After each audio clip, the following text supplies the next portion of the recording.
My fiancé snapped, "Stop acting like a child."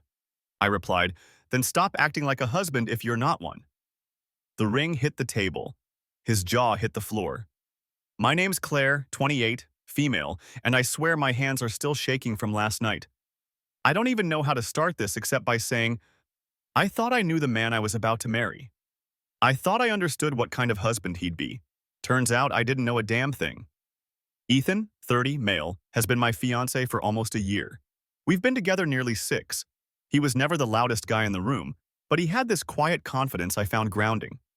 The kind of guy who always had his shirt tucked in, who double-checked the locks before bed, who kissed my forehead every morning like it was a ritual. My friends used to say he was husband material. I used to agree. But lately, I've been noticing something sour creeping in. Little snaps at me when I'd forget to put the cap on the toothpaste. A sarcastic, "Nice one, Claire," when I accidentally dropped a glass. It wasn't always mean, but it chipped away at me, like sandpaper on skin. He used to be patient. Now, he was always tight-jawed, sighing, muttering under his breath like I was some kind of burden. It all came to a head yesterday. We were in the kitchen, of all places, surrounded by takeout boxes and half-folded wedding invitations. I'd asked him, gently, I swear I was calm, if we could maybe scale down the guest list.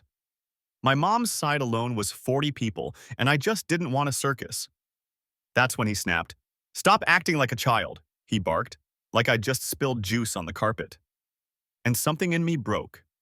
Months of swallowing my tongue, months of apologizing for things that weren't my fault, all of it boiled up. I looked him dead in the eyes and said, "Then stop acting like a husband if you're not one." Silence. Heavy. Like the room itself stopped breathing. I slipped the ring off my finger. My heart was hammering so loud I could hear it in my ears. I set it on the table, not gently, not harshly, just final. The little clink echoed across the kitchen tile. His jaw literally dropped. He looked like I'd sucker punched him. For a second, he actually reached out like he could stop the moment, rewind it. But I just crossed my arms, waiting. That was the exact second I realized. This wasn't just a fight. This was the line. The thing is, Ethan wasn't always like this. If he had been, I would have run the other way years ago. When we first started dating, he was the kind of boyfriend people envied. He remembered little details, like how I hated cilantro or how I always chewed the inside of my cheek when I was nervous. On our 1-year anniversary, he surprised me with a scrapbook of photos and ticket stubs from every date we'd been on. That was Ethan back then. Thoughtful, steady, safe. But over time, that steady turned rigid. Thoughtful turned controlling. I didn't even notice at first. It started small. He'd jokingly correct how I folded laundry, or insist I wasn't cutting vegetables the right way. I'd laugh it off, tell myself he just liked things neat. Then it became him double-checking everything I did. Bills I'd already paid, emails I'd already sent. Once I booked us a cabin getaway, and he spent 2 hours on the phone with the host, reconfirming every single detail. When I called him out, he said, "I just don't trust other people to handle things." But what he really meant was, he didn't trust me. And then there were the fights. God, the fights. Ethan doesn't yell. He doesn't have to. His weapon of choice is disdain. That low, measured voice dripping with disappointment, like he's scolding a teenager instead of talking to his partner. Every time it made me feel small, like no matter what I did, it would never be enough. I remember one night a few months back, I'd spent hours cooking this complicated dinner, trying to impress him after he'd had a rough week at work. When he sat down, he pushed the plate around and said, "You didn't brown the chicken enough. It's dry." That was it. No thank you, no appreciation. Just that cutting remark that made me want to scrape the entire meal into the trash. I didn't, but I thought about it. My friends noticed the changes too. My best friend Lena asked me once, "Why do you look like you're always bracing for something around him?" I laughed it off, called it stress from wedding planning. But deep down I knew. Last night, when I set that ring on the table, it wasn't just about the guest list or the wedding. It was about every sigh, every cutting remark, every time I felt like I was living under a microscope instead of being loved. Ethan stared at that ring for what felt like an eternity. Then he slammed his hand on the table so hard the glasses rattled. "You're overreacting," he said, his voice low, dangerous. I didn't flinch. For once, I didn't shrink. Because in that moment, I realized I wasn't overreacting. I'd been underreacting for years. Don't forget to subscribe. The silence after his hand slammed on the table was deafening. My ears rang like someone had fired a gun in the kitchen. Ethan's eyes were locked on mine, unblinking, his jaw so tight I could see the muscle twitch. "You're throwing away everything over one fight," he hissed. "One fight?" My voice cracked, but I didn't back down. "This isn't one fight, Ethan. This is every single day. You tear me down piece by piece and then act like I'm crazy for bleeding." His face twisted, and I swear I saw something flicker there. Panic, maybe, but it was buried under fury. He grabbed the ring off the table, clenched it in his fist so hard his knuckles went white. For a second, I thought he might actually throw it at me. Instead, he hurled it across the room. It pinged off the fridge and skittered under the counter. My heart jumped into my throat. That tiny ring was supposed to mean forever, and now it was a projectile. "You don't get to just walk away," he said, his voice rising, cracking in a way I'd never heard before. He started pacing the kitchen, running both hands through his hair, muttering to himself. Then suddenly he whipped around. "Do you know how humiliating this would be? Everyone knows we're engaged. My family, my coworkers, our friends. What am I supposed to tell them? That my fiancé bailed because she couldn't handle being an adult?" He was unraveling in front of me, pacing like a caged animal, slamming his hand against the wall for emphasis. I backed up until my hip hit the counter. A ridiculous thought crossed my mind. Don't break the backsplash, we can't afford to replace it. That's how conditioned I was, worrying about the house, the future, the ES, while he was tearing it all apart in real time. "Ethan, stop," I said, trying to steady my voice. "You don't get to control this narrative. Not with me, not with anyone else." That's when he stormed out of the kitchen. I thought maybe he'd go cool off in the bedroom, but instead, he went straight for the living room where the stack of wedding invitations sat on the coffee table. He grabbed the whole pile, hundreds of dollars in custom prints, and flung them across the room. They rained down like confetti, scattering under the couch, the TV stand, the rug. The sight of them fluttering felt like watching our relationship physically explode. "This is what you wanted, right?" he shouted. "Fine. No wedding, no future. You happy now?" My chest hurt like someone was sitting on it, but I didn't move. I just stared at him, surrounded by shredded scraps of what was supposed to be our celebration. For the first time, I didn't feel fear. I felt clarity. "You just showed me exactly who you are," I said quietly. He froze. For a heartbeat, his expression softened, almost like he realized the weight of what he'd done. But then it hardened again, and he stormed down the hall, slamming the bedroom door so hard the frame shook. I stood there in the wreckage of wedding invitations, a hollow ring clinking somewhere under the fridge, and thought, I can't marry him. I can't even stay here. I didn't sleep that night.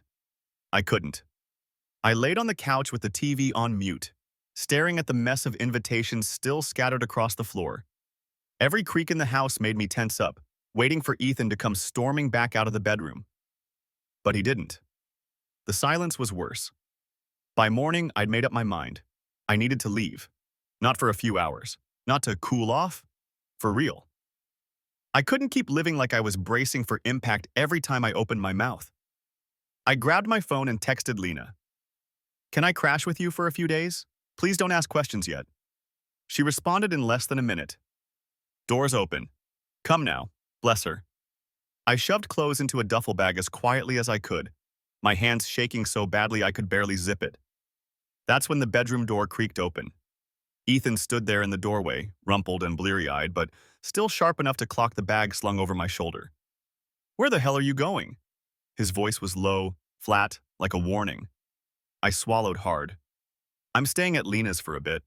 He laughed, actually laughed. "Oh, perfect. Run to your little friend and play the victim. Tell her all about how terrible I am while you pretend you're innocent." "I'm not pretending anything," I snapped before I could stop myself. "You threw our wedding across the living room last night. What am I supposed to call that, romantic?" Something in his expression shifted. His face went tight, then strangely calm, which scared me more than the shouting. "You're not leaving me, Claire. We're not doing this." "Yes, we are," I said, and before he could block me, I walked out the door. My legs felt like jelly, but I didn't stop until I was in my car, locking the doors like he might come after me. At Lena's, I finally exhaled. She wrapped me in a hug and let me unravel. Between sobs, I told her everything. The ring, the slammed hand, the scattered invitations. She just held me tighter and said, "You're done. He doesn't get another chance." But Ethan wasn't about to let me go that easily. By the time I checked my phone again, I had 8 missed calls, 5 voicemails, and a string of texts ranging from "we need to talk" to "you're being dramatic" to "if you walk away from this, don't bother coming back." And then it got worse. My mom called. She sounded confused, even defensive. "Ethan says you had a meltdown? That you're stressed and overreacting? Claire, what's going on?" Of course. He'd already started spinning the story, pulling my family into it before I had the chance to explain. My stomach dropped. He wasn't just angry, he was preparing his audience, making sure that when the breakup came, I'd be painted as the unstable one. I hung up feeling sick. That's when it hit me. Ethan wasn't going to just let me walk away.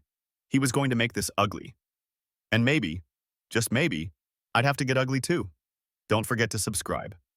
Update. Wow. I honestly didn't expect so many of you to read my post, let alone blow it up like this. I spent half the night scrolling through the comments at Lena's kitchen table, laughing through tears at some of the things y'all said. A few standouts. To the person who said, "Girl, don't walk, run, and take the dog if he has one." I laughed so hard I almost spit coffee. Sadly, no dog, just an angry man-child. Someone else said, "That ring hitting the fridge was the universe telling you to dodge a bullet." And I can't stop replaying that sound in my head. They're right, it was like a warning bell.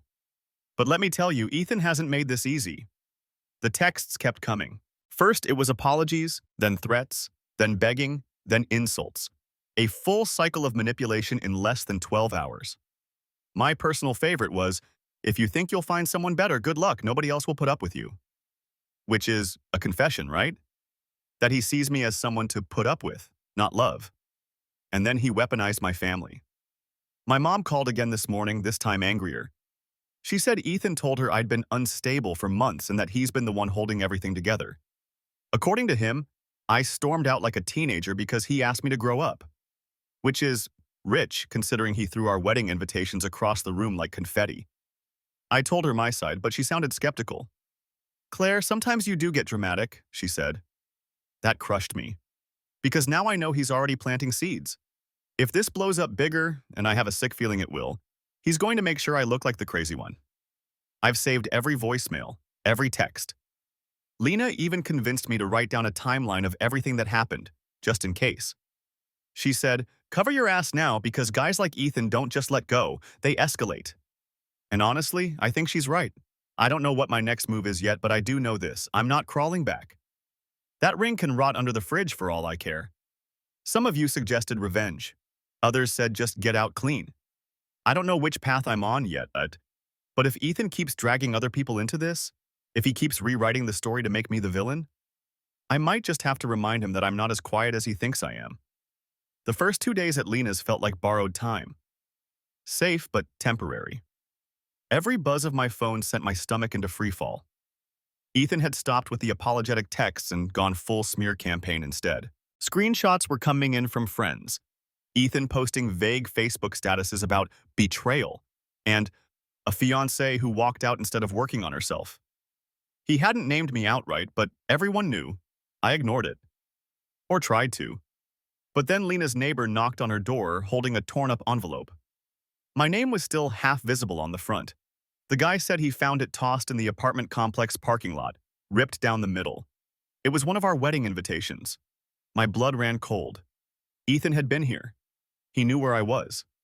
When I went out to my car later, the evidence was undeniable. Someone had keyed the driver's side. One long, deliberate gouge from the headlight to the taillight. Not random, not sloppy, personal. I called Ethan. I don't even know why. Maybe I wanted to catch him off guard. Maybe I wanted to hear his voice slip when I accused him. He picked up on the first ring. "Did you touch my car?"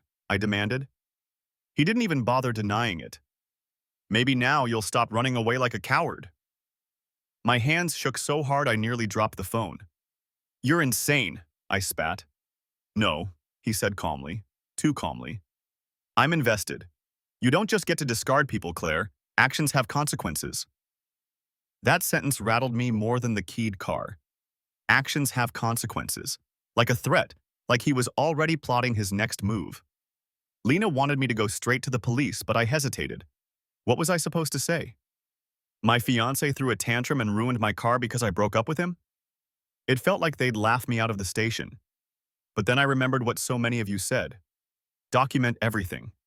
So I took photos of the damage, the torn invitation, the texts, all of it. A little folder on my phone labeled Ethan Evidence. That night, I sat on Lena's couch, scrolling through the photos, and something inside me shifted. I wasn't scared anymore. I was angry, furious. This man had chipped away at me for years, and now that I'd finally stood up, he thought he could destroy me into submission. And that's when the idea came.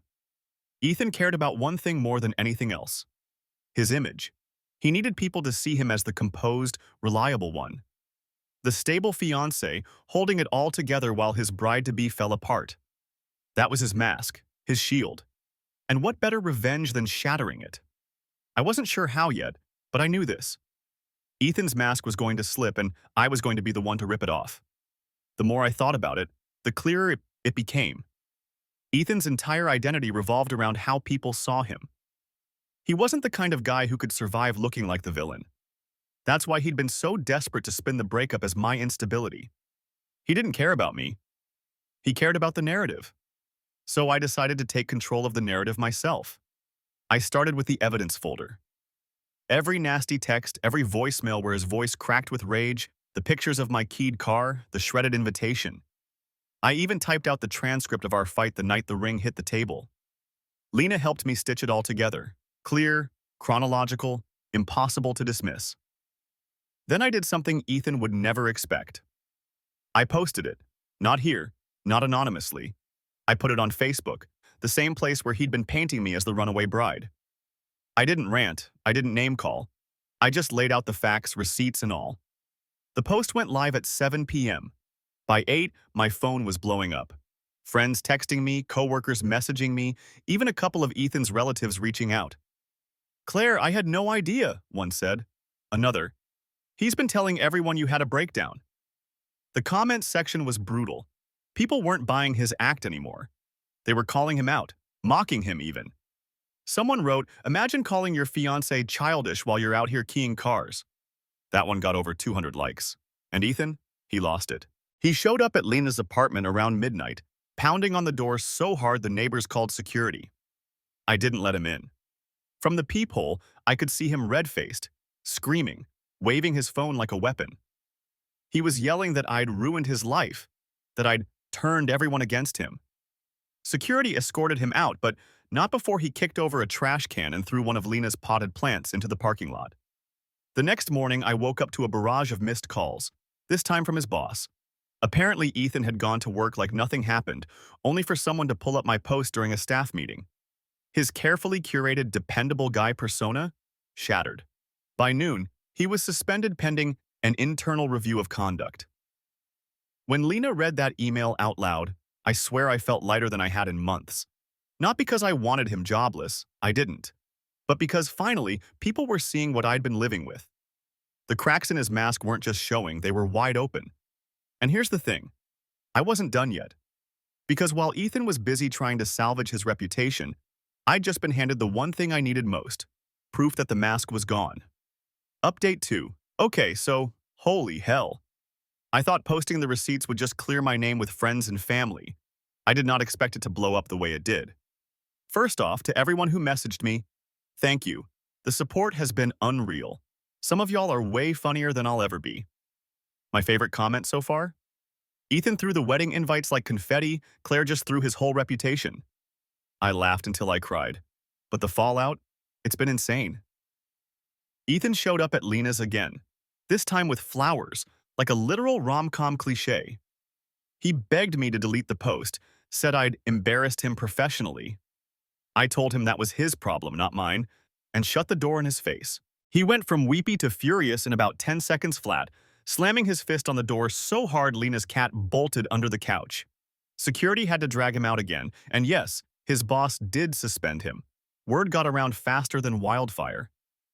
Apparently, one of his co-workers commented under my post, This tracks. He once flipped a desk in the office when someone moved his stapler. So yeah, mask officially off. My mom finally called me back too. She sounded small, like deflated. I didn't realize, she said. I told her that was the point. She wasn't supposed to realize. Ethan's whole game was control through appearances. She cried, apologized, told me she should have believed me first. I didn't say it out loud, but part of me still wonders if she would have believed me at all without the receipts. And the kicker? Ethan's sister DM'd me. She thanked me. Said he's been like this his whole life, controlling, manipulative, but nobody ever called him out so directly. You did what the rest of us were too scared to do, she wrote. I didn't know what to say back. Do I feel guilty? A little. I mean, I basically set fire to his image, his career, his family's perception of him, all of it. But then I remember standing in that kitchen with invitations scattered around me like debris, him snarling that I was throwing everything away, and I realize he was always going to burn it down. I just refused to stand inside while he lit the match. Some of you are asking what's next. Honestly, I don't know. I've got a wrecked car and an ex-fiancé who's one meltdown away from trespassing charges. But I've also got freedom and friends who've got my back, and for the first time in years, I don't feel small. And maybe that's enough revenge for me. If there's one thing I've learned about Ethan, it's that he doesn't know how to lose quietly. When his mask cracks, he doesn't just slip into the background. He explodes. 3 nights after my second post, Lena and I came back from the grocery store to find Ethan sitting on the curb outside her apartment complex.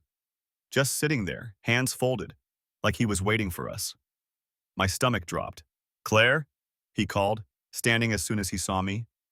His voice wasn't angry this time. It was desperate, raw. Please, just talk to me. You don't have to do this. I froze, clutching the grocery bags like they were a shield. Lena stepped in front of me without hesitation. You need to leave, she snapped.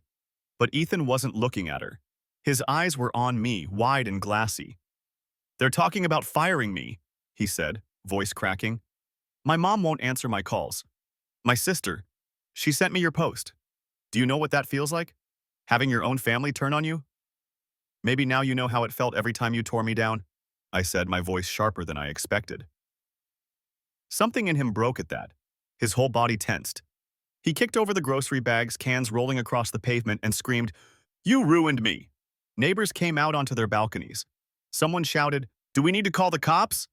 Ethan heard it too because his head snapped around, and suddenly he wasn't pleading anymore. He was snarling, spitting, pacing like a cornered animal. You think you won? He yelled, pointing at me like an accusation. You think posting some screenshots makes you better than me? You'll regret this, Claire, you will. And then, he turned and punched Lena's car window. Full force. The glass spiderwebbed instantly, shards falling into the seat. I screamed, and Lena grabbed my arm, dragging me back toward the building as Ethan stood there, panting, fist bleeding, staring at the wreckage he'd just made. Security came sprinting over. Ethan backed away, holding his hand, but not before yelling one last time, If I go down, I'm taking you with me. That night, Lena made me file a police report. I gave them everything. The keyed car, the voicemails, the shattered window. For the first time, it wasn't just my word against his. There was a trail, a tangible one.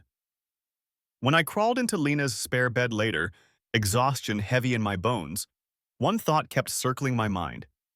Ethan had finally exposed himself, not just to me, not just to my friends, but to the entire world, watching. And maybe, just maybe, that was the closure I needed. It's strange how endings never come the way you imagine. I always thought if Ethan and I broke up, it would be some quiet thing. Me returning the ring in an envelope, him packing his things in silence, both of us pretending to be mature adults. Instead, it ended with broken glass and blood on his knuckles. The police called 2 days later to confirm Ethan had been served with a temporary restraining order. When the officer on the phone said the words, "You don't have to worry about him showing up anymore," I felt my shoulders drop in a way I didn't realize was possible. Like I'd been holding myself in a permanent flinch for years, and finally, I could breathe. Lena celebrated by dragging me out for margaritas. Halfway through the second one, she raised her glass and said, "To new beginnings, and to trash taking itself out." I laughed so hard I nearly choked. Ethan hasn't tried to contact me since. Not directly, anyway. Friends say he moved back in with his parents after losing his job. Apparently, they're concerned about his anger issues. The irony isn't lost on me. And me? I've started piecing my life back together. I filed an insurance claim for my car, helped Lena replace her window, and found a new apartment across town. Small, nothing fancy, but it's mine. The first night I slept there, I didn't dream about slammed doors or rings hitting the fridge. I just slept. A week after moving in, I went back to the old house one last time. I needed to grab a few boxes Ethan hadn't bothered with. Walking into that kitchen felt like stepping into a time capsule. The same countertops, the same faint dent in the wall where he'd slammed his hand. And then, when I knelt down to check a cupboard, I saw it. The ring. Still wedged under the fridge exactly where it had landed the night everything cracked open. I picked it up, held it in my palm. For a second, I almost felt sad. This tiny piece of metal had carried so much weight. Hope, promises, lies. It was supposed to symbolize forever. Instead, it symbolized the exact moment I chose myself. I didn't take it with me. I set it back on the counter, the same place I'd put it that night, and left it there. Let him deal with it. As I closed the door behind me, I realized something. Ethan was right about one thing. Actions do have consequences. He just never thought they'd be his.